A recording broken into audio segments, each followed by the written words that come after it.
world-renowned author and peace activist, and whilst very much attached to his homeland, Israel, is also a harsh critic of its politics. In his latest book, A Horse Walks into a Bar, author David Grossman combines both humour and horror in what some people see as a metaphor for the contradictions dividing the country. Well, I'm delighted to be joined here by David Grossman in Jerusalem. Thank you for having me, Isabelle. Well, if we look at your book, A Horse Walks into a Bar, the protagonist, Dovalé, is at once a very moral character, a humanist, yet on the other has quite a grotesque side. He shows an ugly side to the world. Does he embody your own contradictory feelings towards Israel? Well, first of all, he's a literary character, and he has many layers and inner contradictions. This is the thing that makes literary characters look alive. But maybe more than everything is Dovalé is a person who, because of something that happened to him when he was a child, when he was 14, his life took a different course from the course they were meant to go in. In a way, you can say that he lives in parallel to the life that he should have lived. Maybe also, if you want, Israel has this destiny, because in the last years we became a kind of a mini empire, and I think from that moment on we turned to a wrong parallel course of our life, of our being. It seems like there are so many messages in this book, but is there a particular message you wanted to get across? The story that I tell is about a child, Dovalé, who later became a stand-up comedian, and the whole book takes place in a run-down nightclub. But Dovalé, who was a very sensitive and fragile and very creative and passionate child, suddenly when he was 14 and he was sent for the first time in his life out of home to a kind of a semi-military camp that we all went through when we were 14 and 15, and he, until then, he lived all his life with a family that was very symbiotic. He, his mother, and his father. And it was the first time, as I said, that he was torn away from them. And then one day when he was on the training field, a soldieress, a female soldier, came and asked, "Who is Dovalé?" And he says, "It's me." And she says, "Come with me, come, rush, hurry, hurry." She says, "You have to be at 4 in Jerusalem in the funeral." And he was shocked. What funeral? Nobody talked with me about funeral when I left home. And very soon, his backpack is being packed by other soldiers. He's put in a military vehicle and he's sent for 4 long hours to the funeral in Jerusalem. But one question he has not asked, and nobody told him: who died? Is it mother or father? And these long 4 hours were so traumatic in his life that really made his destiny. And sometimes I think that, maybe the most cunning form of cruelty is indifference. Dovalé also seems a very isolated figure as he's standing in front of his audience. They all, one by one, well, most of them end up leaving. And he's talking to an ever-decreasing circle of people. And I know you resist maybe these kind of autobiographical references, but it also made me think of you, because some in your country consider you a traitor for your beliefs. Do you ever feel that you're more and more isolated in your own country?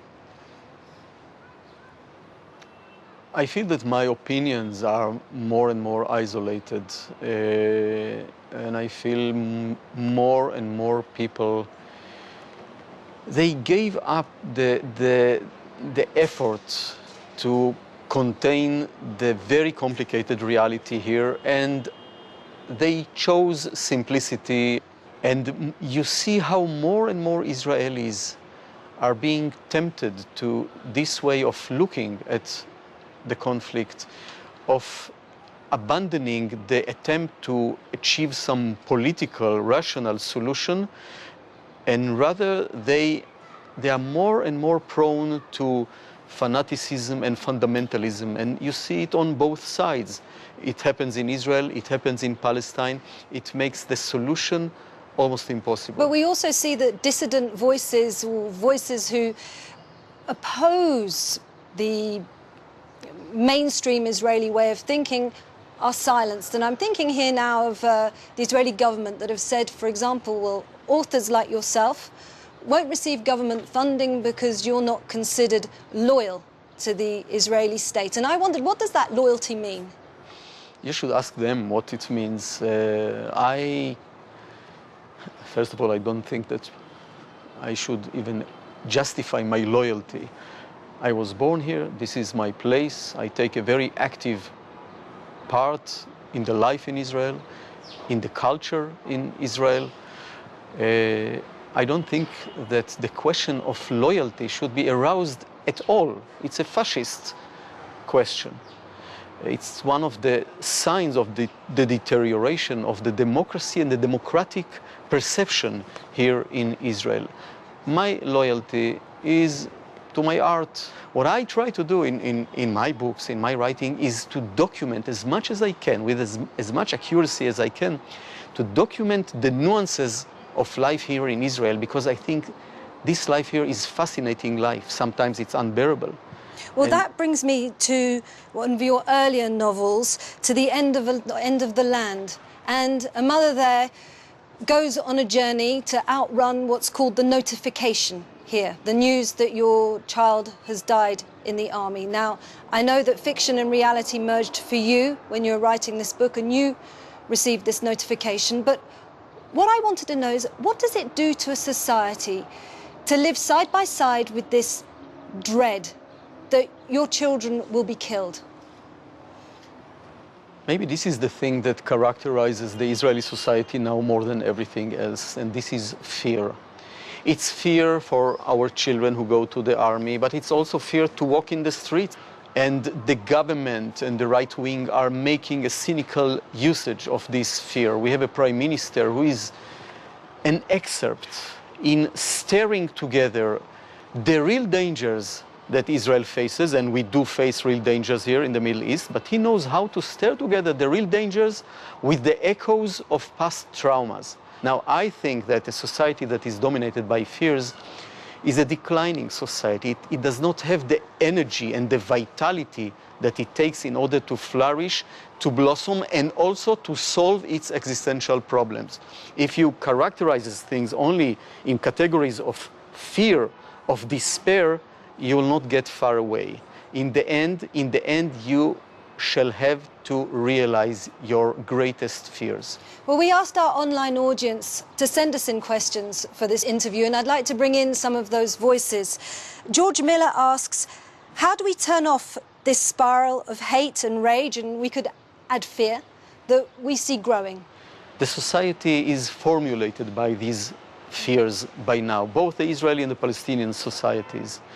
And people feel that really they are doomed to live like that forever. And the air of despair is so heavy that people just do not have the mental energy to start to envision how life of peace can look like. So we do need leaders and politicians and also intellectuals and writers to formulate the option of peace, to insist on revitalizing the option of peace that today is not existing at all. Do you think you'll be able to see peace in your lifetime, possibly even in your children's lifetime?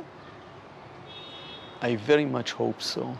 My struggle for peace is not only for the Palestinians to have their home and homeland and dignity, and I don't want that they will live their life under the shadow of the occupation. I don't want to cast shadow on anyone, because when I cast shadow on someone, my life is being shadowed. Being an Israeli and a Jew, I yearn to see Israel flourishing in conditions of peace, to see what it will do to us for the first time in our history, in our ancient history and in our modern history, to live life without fear. Well, we talk a lot about the two-state solution. That seems to be dead. If we... No, don't kill it so fast. It's not dead. It's the only possible option until One-state solution? Do you think Israelis would be able to envision that? Do you believe that these two peoples, the Israeli and the Palestinians, who have been not only scarred by a century of violence, but really distorted. Do you really think that they are mature enough to collaborate in an efficient and a positive way in one political entity? This will not happen. Well, this brings me to a question then from Robin Wilson. How can progressives win an argument for Israel as a civic state of Jews, Arabs and others, rather than a Jewish state? No, I don't want to have only a Jewish state. And I think it's important always that there will be other communities and other minorities here in this place, in Israel, people who will feel and be totally equal to the Jewish majority, and people who together will interact, Jews and Arabs and Druze and Christians, and create a rich and a prosperous place here in Israel. Well, as we saw, there's no love lost between you and the Prime Minister Benjamin Netanyahu, and you recently said that he's leading with his eyes wide shut. What did you mean by that? I cannot understand how such an intelligent person, a person with such historic knowledge as he does, he ignores reality, he ignores the fact that if Israel relies only on its power, at a certain point down the road, Israel, God forbid, and this is the only context I'll use God here, Israel will be defeated. There will be a stronger power than us, a more cunning and more courageous and more sophisticated power that will defeat Israel.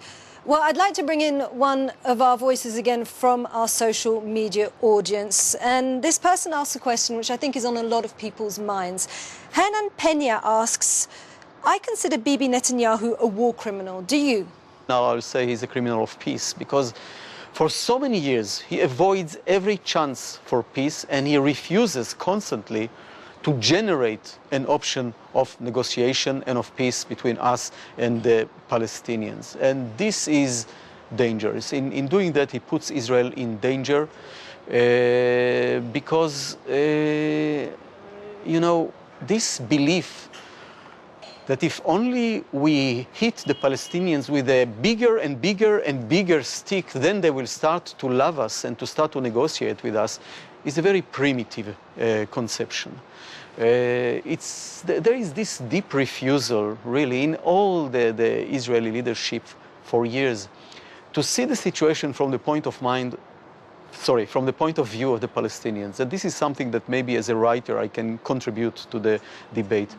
We have to allow the Palestinian story to infiltrate into our consciousness. We have to understand what makes them so rageful, so hateful, that they run in the street and stab us so massively for so many years now.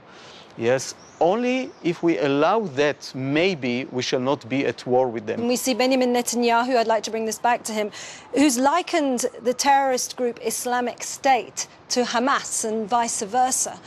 Do you think that's a fair comparison? You know, the Hamas is not my favorite part of the Palestinian society, because they are fanatic, fundamentalist, and in their basic declaration, they openly wish for the eradication of Israel and building an Islamic State on the ruins of it. Yet, the Hamas, because of its structure and because of the geopolitical situation, has also some political interests, unlike the ISIS, Daesh. For example, you will find among the Hamas people who say that they are for a hudna. A hudna is an Arabic term for a long ceasefire, that, by the way, they can break when it suits them. But I look for the far distance, and I say, okay, maybe if we have a hudna with the Palestinians in Gaza, with the Hamas, for 10, 20, 25 years, maybe things will change also there. Israel is becoming increasingly a pariah state abroad. You travel a great deal. Do you ever feel ashamed of being an Israeli? I feel ashamed of what my government is doing, not ashamed of being an Israeli. I still think that this country is an amazing place. You know, we sometimes tend to just criticize Israel totally and to forget how this country came into being 3 years after the Holocaust, after the Shoah, and the fact that it built itself really from ashes, and it created here a great culture and agriculture and high-tech and industry and many layers of life that are quite unique. And as I said, I don't want to live in any other place. Okay, well, let me give you a specific example then and just see what you think about that. The EU has started labelling settlement goods as coming from settlements. Now, you're against the settlement programs. What do you think about that? Yeah, I think they have the right to do it, and I'm actually glad, because it means that they accept the idea of the two states. They accept the total legitimacy of Israel within the Green Line. They have the right to mention to their audience that these products came from a disputable place. This is a price that, in a way, Israel brought upon herself. Now, you're very passionate about peace. We've ascertained that during this interview. And I received this question from Mahmoud Daido Kilosho, who says, what do you do for traumatized Palestinians? First of all, I think that Palestinians should do for traumatized Palestinian, for traumatized Palestine. What I try to do ever since I started to come to my senses and to look at reality here was to write about the complexity of this conflict. And I described the life of the Palestinians and the situation of the occupation in 3 books, 1 novel and 2 documentary books. Is that a sense of release for you? Release? No, I think that, I take reality very seriously. And the alternative is to be either cynical or desperate of the situation. And I don't want to be both. And look at us now, that the largest superpower in the region, and still we are victims of our fears, of our nightmares, sometimes of our neighbors and enemies. We are not taking our destiny in our own hands. You must take great pleasure in writing, and it must take you away from this reality. Can you tell me a little bit about the pleasure you get from writing fiction? Yeah, it's much more pleasurable than writing about our reality. I think being a writer brings you into contact with the endless options of every human situation. In every human situation, there is enormous arsenal of options, of potential, of passions, of energies. Sometimes it's so difficult when I finish my working day after 6 or 7 or 8 hours and I have to go back to reality, especially to this terrible reality. It is really so hard. So finally, I'd like to bring it back to your latest book, A Horse Walks into a Bar. It's scattered with jokes. There's jokes all the way throughout the book. And I was wondering, is there a particular joke that you would like to tell us? Well, there are many jokes in the book, and I so much enjoyed writing it because of the flow of jokes. And I'm a person who rarely remembers a joke. And now at least I know at least 30 jokes to tell. But I'll tell you a joke that is not from this book, and it has to do with the name of the book. A horse walks into a bar. A horse walks into a bar. He comes to the barman and asks for a chaser of vodka. The barman looks at him, stunned, pours him. The horse takes the glass, drinks. How much is it? The barman says, $50. Okay, the horse pays, goes to the door. Barman runs after him. Excuse me, Mr. Horse, wait for a second. It's amazing. I never saw something like that, a talking horse. The horse looks at him, tells him, with your prices, you will never see again. David Grossman, many thanks for being with us on the program. Thank you.